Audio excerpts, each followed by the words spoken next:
bagi 7 pintu neraka tersebut, untuk setiap pintunya ada bagiannya masing-masing. Nah, orang yang sama masing-masing bak pintu, baki pintu. Ini makna juz'un maksum, ada penghuninya masing-masing. Kemudian wahya sab'atu atbaqin, neraka itu ada 7 tingkatan. Jahannam, yang pertama tingkatannya adalah neraka Jahannam.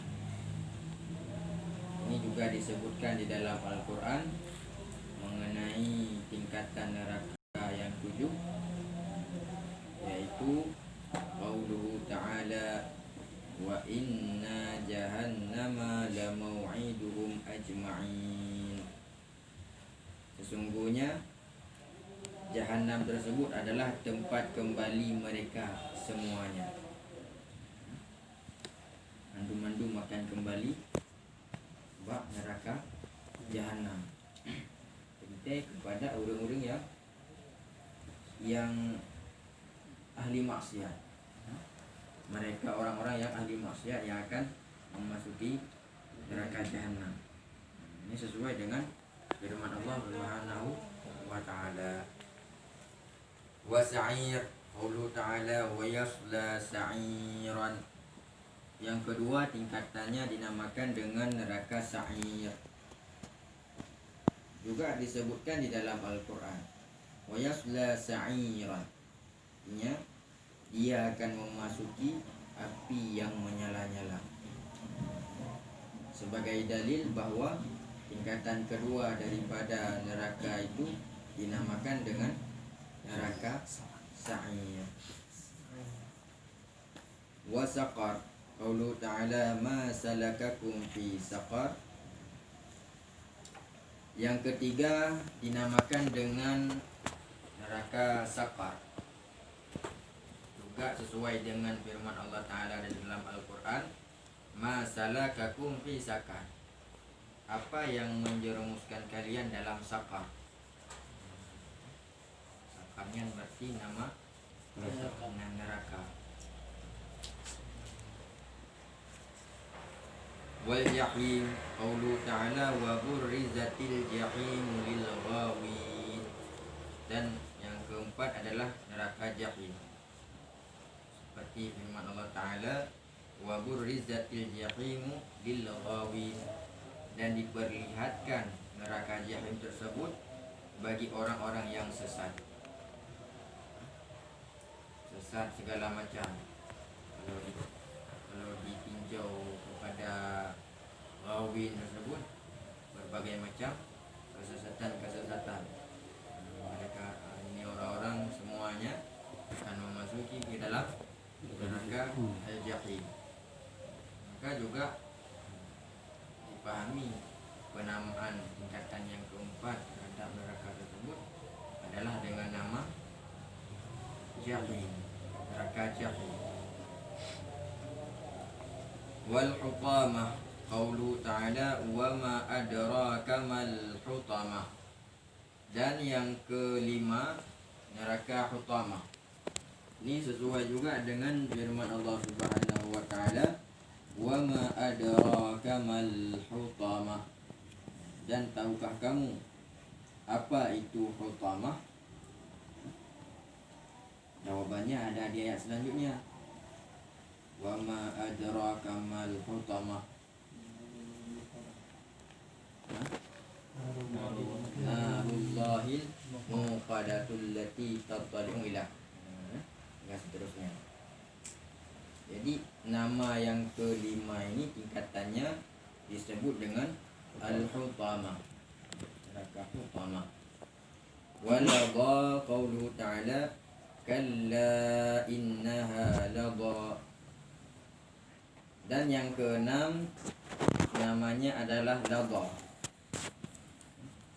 Ini juga sesuai dengan firman-Nya Allah Ta'ala, kalla innaha lagha. Sekali-kali tidak dapat sesungguhnya neraka itu api yang bergejolak. Laba itu artinya api yang bergejolak. Saking hebatnya api tersebut, dapat menghabiskan segala makhluk-makhluk yang berada di sekitarnya. Dinamakanlah api ini dengan nama laba, neraka. Kemudian wahawiyah, qauluhu ta'ala wa ummuhu hawiyah. Yang terakhir adalah neraka hawiyah. Hawiyah ini sesuai dengan firman-Nya Allah Ta'ala, wa ummuhu hawiyah. Maka tempat kembalinya seseorang itu adalah neraka hawiyah. Sama dengan untuk setiap tingkatan dan nama bagi masing-masing pintu neraka itu ada disebut di dalam Al-Quran, ada dalilnya masing-masing. Karena nanti lumpur dan lumpur, ya ada riwayatnya di dalam Al-Quran. Fayunadi fi tabaqatil ula malakun wailun yawma idzil lil mukadzibin. Kemudian ada seruan-seruan dari masing-masing tingkatan neraka tersebut. Pada tingkatan yang pertama ada malaikat yang menyeru, celaka pada hari ini bagi orang-orang yang berdusta. Wailun yawma idzin lil mukadzibin, orang-orang yang berdusta. Yang dipegang karena sesuai lagi kenyataan. Itu kan makna orang yang berdusta, al-mukadzibin. Kizbun, kata dari kizbun. Wa bisaniyati malakun yunadi wailul lil musallin alladzina hum an salatihim sahun.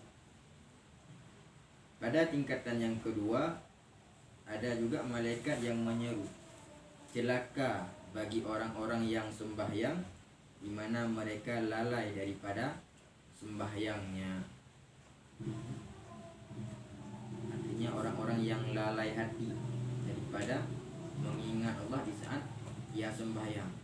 Hati holain, pikiran duduk buat sembahyang, hati holain, hati kemana-mana, bermain kemana-mana. Ini orang-orang yang lalai, yang diseru oleh masuk dalam seruan malaikat pada tabaqah yang kedua. Wa fisalisati malakun yunadi wailun likulli humazatin lumazah. Pada tingkatan yang ketiga juga ada malaikat yang menyeru, celaka bagi setiap pengumpat dan pencela. Orang-orang yang sering mencela, orang-orang yang sering mengumpat, mengatakan kepada orang lain dan kenyataan ada sebenarnya terhadap orang tersebut, maka masuk dalam seruan malaikat pada tabaqah yang ketiga. Kemudian jelaskanlah makna daripada al-humazah tersebut. Makna daripada humazahnya. Wal muradu bil humazah alladhi yaghtabun nas wa yaqa'u fihi. Maksud dengan humazah adalah orang-orang yang mengata-ngatai manusia sedangkan apa yang mereka katakan tersebut benar adanya pada manusia ini. Ini dinamakan juga dengan ghibah. Bahasa adanya dengan upat. Jadi orang-orang yang humazah ini masuk dalam seruan malaikat pada tingkatan yang ketiga. Wal muradu bil lumazah. Kemudian apa yang dimaksud dengan lumazah? Al-lumazah yat'anu fihim wa yu'ibuhum. Orang-orang yang mencela manusia. Anak carut go, kedogok, anak carut go. Ini masuk dalam al-lumazah, kategori al-lumazah, orang yang suka mencela. Wa fi rabi'ati malakun. yunadi fawailul lahum mimma kasabat aydihim. Pada tingkatan yang keempat juga ada malaikat yang menyeru, celaka terhadap mereka manusia apa yang telah mereka usahakan semasa hidup di dunia. Celakalah terhadap mereka yang berbuat pada sesuatu yang bukan daripada perintahnya Allah Subhanahu wa taala. Wa fil khamisati malakun yunadi wa wailul lil musyrikin alladzina la yu'tuna zakah. Pada tingkatan yang kelima juga ada malaikat yang menyeru, celaka bagi orang-orang yang musyrik yang tidak mau membayar zakat. Ya, pada masa itu orang-orang yang